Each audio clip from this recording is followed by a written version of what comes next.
सचिव केसी सोसायटी यांनी आपलं अध्यक्षीय मनोगत मांडावं अशी मी त्यांना विनंती करतो।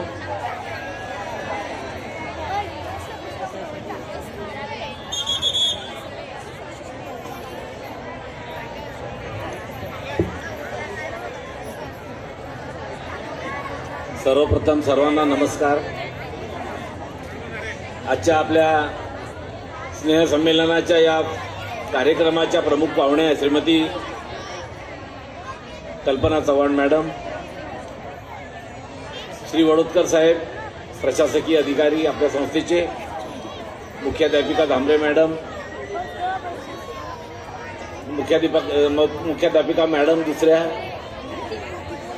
आणि मित्र हो, पालक बंधू भगिनी, विद्यार्थी मित्र मैत्रिणींनो, मी काही फार वेळ घेणार नाही। मी अध्यक्षीय भाषण फार थोडक्यात करणार आहे।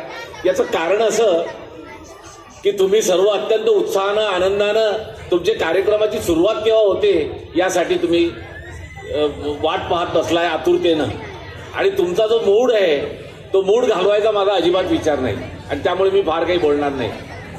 फक्त आता आजच्या या स्नेह संमेलनाच्या कार्यक्रमाच्या निमित्तानं ज्या विद्यार्थ्यांनी विद्यार्थिनींनी विशेष प्रावीण्य संपादन केले, ज्यांचा आत्ता पुरस्कार त्यांना प्राप्त झाले आपल्या सर्वांच्या समक्ष, ते विद्यार्थी विद्यार्थिनी आणि शिक्षक या सर्वांचं मी संस्थेच्या वतीनं मनपूर्वक आभार मानतो, धन्यवाद देतो, अभिनंदन करतो। आणि या पद्धतीनं आपलं कामकाज चालू राहावं। समाजातील सगळ्या क्षेत्रांमध्ये, शिक्षणातील सगळ्या क्षेत्रांमध्ये आपला ठसा आपली शाळा नेहमी उमटवत असते, आणि सगळ्या पद्धतीनं चांगल्या प्रकारचं कार्य विद्यार्थ्यांना घडवण्याचं हे कार्य आपल्या शाळेतून सातत्याने होत असतं। पालक बंधू भगिनींचं याकडे सातत्यानं लक्ष असतं, कारण आजकाल पालकांचं फार लक्ष असतं मुलांकडे, मुलांच्या करिअरकडे। ती एक चांगली गोष्ट आहे, आणि त्याच्यामुळे पालकांनी कोणत्याही परिस्थितीमध्ये विद्यार्थ्यांची संवाद साधणं कमी करायचं नाही। विद्यार्थ्यांच्या बरोबर सतत सातत्य कायम ठेवून त्यांच्याकडून अनेक गोष्टी करून घ्यायच्या, अभ्यासाच्या व्यतिरिक्त सुद्धा इतर अनेक ज्या गोष्टी। आता आजचा हा कल्चरल प्रोग्राम इतका छान आहे, हे सगळे रंगीबेरंगी कपडे घातलेली मुलं मला दिसत आहेत, वेश परिधान केलेले, वेगवेगळे मेकअप केलेले। आता त्यांचा कार्यक्रम किती सुंदर होणार आहे, किती आनंददायी गोष्ट आहे ही।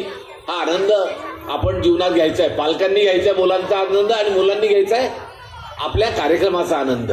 आणि या सगळ्या आनंदाला, या सगळ्या आपल्या स्नेह संमेलनाला, वसंत बहारला सगळ्या शिक्षक वृंदांना, पालक बंधू भगिनींना मी शुभेच्छा देतो। विद्यार्थ्यांना त्यांचं कौतुक आधीच करतो, कारण ते कौतुकास्पद कार्य त्यांच्याकडून होतं आहे आणि होणार आहे। आणि सगळ्यांना शुभेच्छा देऊन माझे 2 शब्द अध्यक्षीय भाषण संपवतो। धन्यवाद। जय हिंद।